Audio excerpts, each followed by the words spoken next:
बहुत ठंड है, मैं बाहर कैसे सोऊंगी।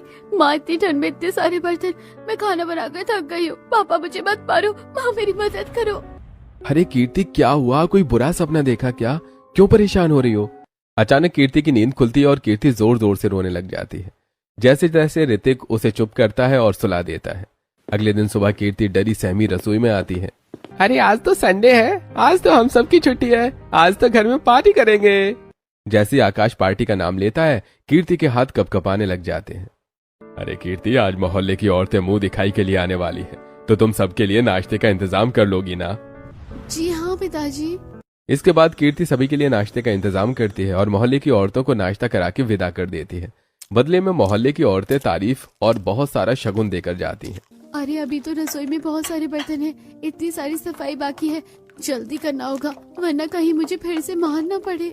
कीर्ति खुद से बड़बड़ा रही होती है कि तभी ऋतिक अपने पिता सज्जन जी के पास जाता है और शांति से बैठकर उन्हें सारी बात बताता है। मुझे लगता है कि कीर्ति शायद ट्रॉमा में है, इसीलिए संडे से इतना घबराती है। तो क्या पिताजी मैं कीर्ति से बात करूं? इसके बाद ऋतिक रसोई में कीर्ति के पास जाता है। तभी कीर्ति रोती हुई रसोई का काम कर रही होती है। देखा पापा, मैंने आपसे कहा था ना कि मेरी किस्मत नहीं बदल सकती। मायके में भी इतवार का दिन मेरे लिए नर्क था और ससुराल में भी इतनी सर्दी में मुझे इतना सारा काम करना पड़ रहा है। ऋतिक कीर्ति की बात सुन लेता है और बाहर आकर अपने सभी भाइयों को बताता है। तभी सारे भाई मिलकर रसोई में आते हैं। अरे भाभी, आप अभी तक रसोई में लगे हो, चलो चलो हम आपकी मदद करवाते हैं।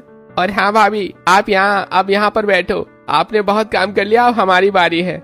इसके बाद सभी भाई मिलकर रसोई का बाकी सारा काम निपटा देते हैं। अपने देवर को काम करते देखकर कीर्ति मन ही मन में सोचती है, क्या ये सब मेरे साथ हो रहा है?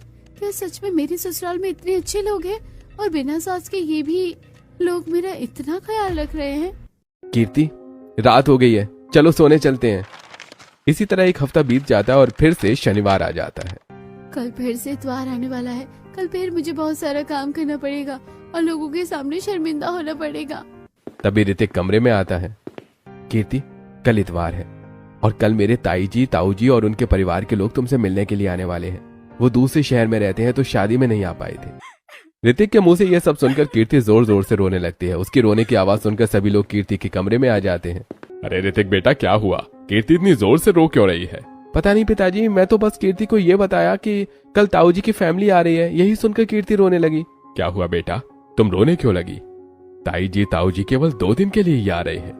लेकिन मैं इतनी ठंड में छत पर या घर के बाहर नहीं सोऊंगी, प्लीज, मेरी तबीयत ठीक नहीं है। अरे कीर्ति बेटा, तुमसे किसने कहा कि तुम्हें घर के बाहर या छत पर सोना पड़ेगा? तुम हमारे घर की बहू हो। पिताजी, मेरे